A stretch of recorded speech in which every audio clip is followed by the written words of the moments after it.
বিরিয়ানি তো আমরা সবাই খেয়েছি, কিন্তু বুট দিয়ে বিরিয়ানি, সত্যি কি বুট দিয়ে বিরিয়ানি হয়? বুট দিয়ে মামা বিরিয়ানি হয়। এটা আমরা আমি যখন ছোটবেলা বেচছি তখন এটা আমরা বলতাম চানাকা বিরিয়ানি, মুরগি কারান দেখো আমরা ডাক দিতাম, ওখান থেকে হয়ে গেছে বুট বিরিয়ানি। উনি 42 বছর যাবত ঢাকার মতিঝিলে এই বুট বিরিয়ানি বিক্রি করে আসছেন। আমি এইখানে আছি 42 বছর। দিনে বিক্রি করছেন প্রায় 7 থেকে 8 কেজির মতো ছোলা। ছোলা মামা কমই বিক্রি করি, এই 7-8 কেজি বিক্রি করি।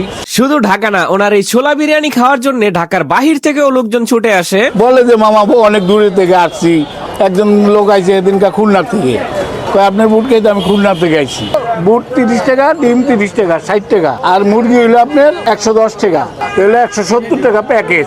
প্যাকেজের বাহিরেও 30 টাকা, 20 টাকা, 50 টাকা এইরকম প্রাইসে এক বাটি বুট বিরিয়ানি বিক্রি করে থাকেন। আর এই বুট বিরিয়ানিটা অনেকক্ষণ জাল দিতে দিতে একদম কালো বানিয়ে ফেলা হয়। প্রায় সারাক্ষণে কিন্তু বাটির নিচে আগুন জ্বলতে থাকে, যেই কারণে আপনি যখনই খাবেন তখন কিন্তু এই ছোলাটা গরম গরম পাবেন। তবে ছোলাটা খাওয়ার পর সর্বপ্রথম যেটা ফিল করতে পারবেন সেটা হচ্ছে একটু পোড়া পোড়া ব্যাপার। ছোলা যদি জাল দিতে দিতে পুড়ে ফেলা হয়, এন্ড ওই পুড়ে ফেলার পর যে একটা স্মোকি ফ্লেভার আসে, স্মোকি ফ্লেভারের ডিপ একটা ভাইব পাবেন, কিন্তু ছোলাতে কোনো প্রকার বিরিয়ানির ফ্লেভার গ্রান কিছুই পাবেন না। নরমাল ছোলার টেস্ট যেরকম আমার কাছে ঠিক সেরকমই মনে হয়েছে, নাথিং স্পেশাল। লোকেশনটা হইলো মামা মতিঝিল, দৈনিক বাংলার মোড়, পেট্রোল পাম্পের অপর সাইড, টয়টার বিল্ডিং এর নিচে।